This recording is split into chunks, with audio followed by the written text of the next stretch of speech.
여러분 좋은 아침입니다. 오늘은 목요일 12월 12일입니다. 우리에게 주신 말씀 아모스서 7장 1절에서 9절까지 말씀 함께 보겠습니다. 주 여호와께서 내게 보이신 것이 이러하니라. 왕이 풀을 벤 후 풀이 다시 움돋기 시작할 때에 주께서 메뚜기를 지으심에 메뚜기가 땅의 풀을 다 먹은지라. 내가 이르되 주 여호와여 청하건대 사하소서. 야곱이 미약하오니 어떻게 서리이까. 하매 여호와께서 이에 대하여 뜻을 돌이키셨으므로 이것이 이루어지지 아니하리라. 여호와께서 말씀하셨느니라. 주 여호와께서 또 내게 보이신 것이 이러하니라. 주 여호와께서 명령하여 불로 징벌하게 하시니 불이 큰 바다를 삼키고 육지까지 먹으려 하는지라. 이에 내가 이르되 주 여호와여 청하건대 그치소서. 야곱이 미약하오니 어떻게 서리이까. 하매 주 여호와께서 이에 대하여 뜻을 돌이켜 주 여호와께서 이르시되 이것도 이루지 아니하리라. 하시니라. 또 내게 보이신 것이 이러하니라. 다림줄을 가지고 쌓은 담 곁에 주께서 손에 다림줄을 잡고 서셨더니 여호와께서 내게 이르시되 아모스야, 내가 무엇을 보느냐? 내가 대답하되 다림줄이니이다. 주께서 이르시되 내가 다림줄을 내 백성 이스라엘 가운데 두고 다시는 용서하지 아니하리니 이삭의 산당들이 황폐되며 이스라엘의 성소들이 파괴될 것이라. 내가 일어나 칼로 여로보암의 집을 치리라 하시니라. 아멘. 하나님의 말씀입니다. 한번 더 읽으시면서 묵상하시겠습니다.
여러분, 어제 우리는 이스라엘의 죄에 대해서 나라가 하나 되는, 사람이 하나 되는, 공동체가 하나 되는 것들을 깨뜨리는 자기중심적 교만을 살펴봤었죠.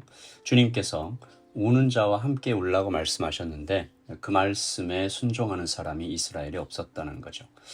그래서 우리는 정의가 마르지 않는 강처럼 흐르도록 우리를 사용해 달라고 기도하면서 지난 주일부터 우리가 이 아모스 말씀 계속 보면서 이 기도 계속 드리는 것 같아요. 하나님, 우리를 정의가 마르지 않는 강처럼 흐르는 하나님의 그 뜻대로 우리를 사용해 달라고 기도하고 있습니다. 경주 최부잣집에 대한 얘기가 유명하죠. 그 집에 가훈이 여러 가지가 있는데 그 가훈 중에 하나가 사방 백리 안에 굶어 죽는 사람이 없게 하라. 또 이런 게 있습니다. 재산은 만석 이상은 모으지 마라. 흉년에는 재산을 늘리지 마라. 이 경주 최부잣집은 1년 수익의 3분의 1은 이웃을 대접하고 돌보는 데 사용했고 매년 이 흉년, 보릿고개죠. 매달 100석의 쌀을 동네에 나눈 그런 선행을 베풀었다고 합니다. 그런데 놀라운 것은 이 경주 최부잣집이 300년 이상 그 부를 지속했다고 해요. 전문 경영학 박사이신 분이 이 주제로 경주 최부잣집 300년 부의 비밀이라는 책을 쓰셨습니다.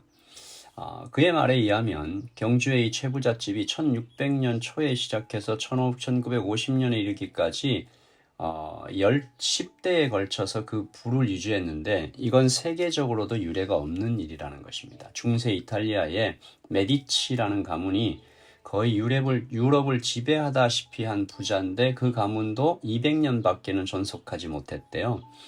그래서 약 350년을 거부로 이름을 날린 이 최부잣집은 현대 경영학에서도 그 의미가 아주 크다.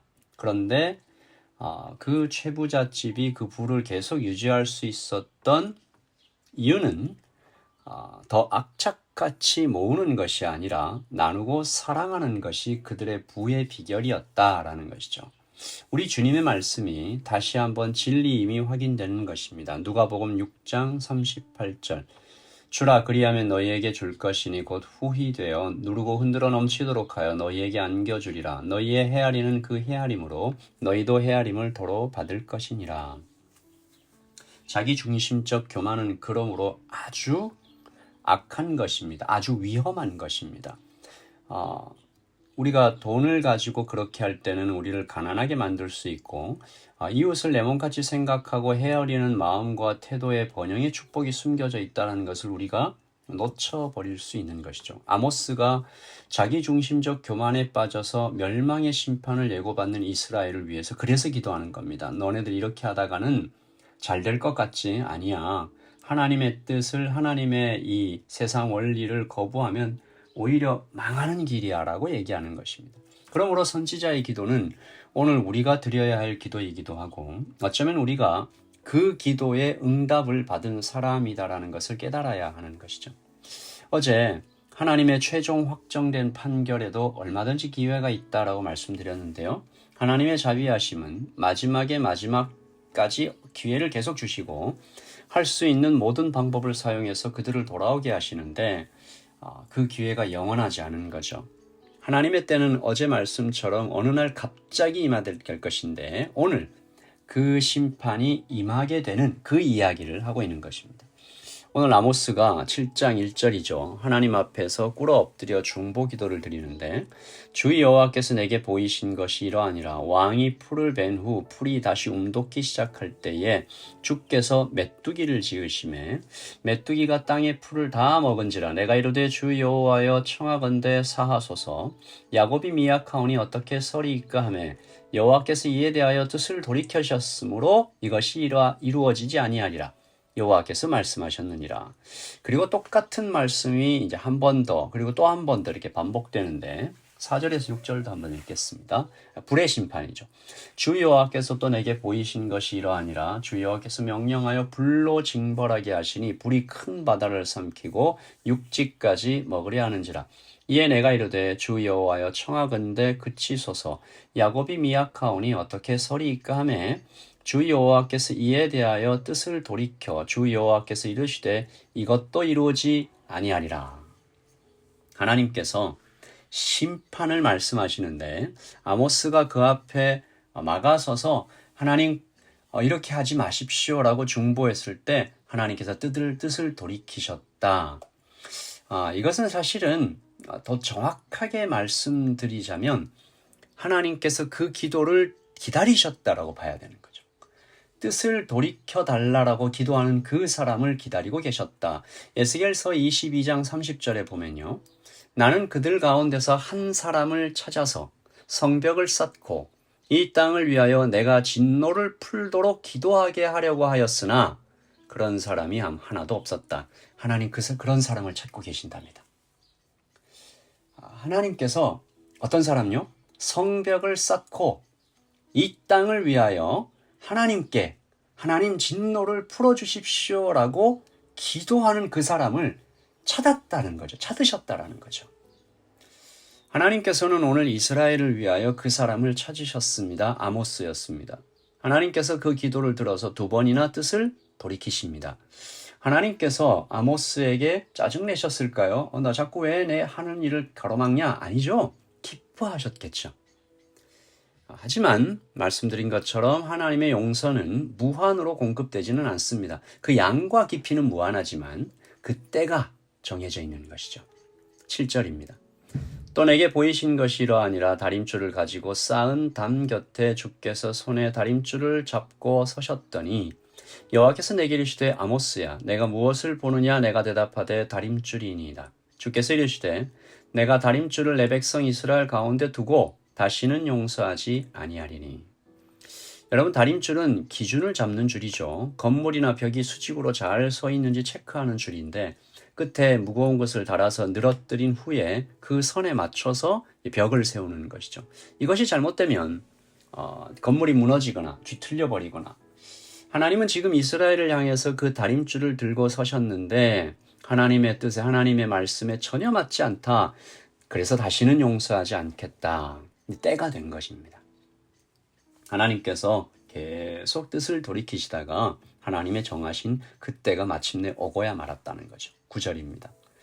이삭의 산당들이 황폐되며 이스라엘의 성소들이 파괴될 것이라 내가 일어나 칼로 여로보암의 집을 치리라 하시니라.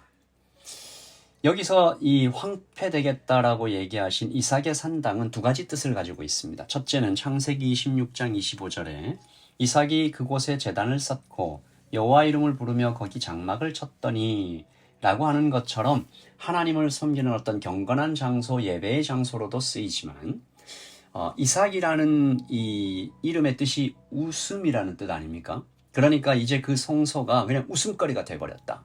하나님만을 섬겨야 되는 경건한 장소에서 이방의 우상을 섬기는 일을 저지르는 백성들에 대하여 오히려 이방 사람들이 야 쟤들 봐라 하면서 웃어버리는, 비웃는 그런 비참한 장면이죠. 그러니까 예배당이 우상 숭배하고 결합하면 축복의 장소였는데 심판의 장소가 돼버리는 것이죠. 오늘 하나님의 수많은 용서를 생각합니다. 그리고 아모스처럼 나를 위해서 기도해 주었을 또 수많은 사람들을 생각합니다. 하나님께서 용서해 주셨기에 우리가 여기 있는 거죠.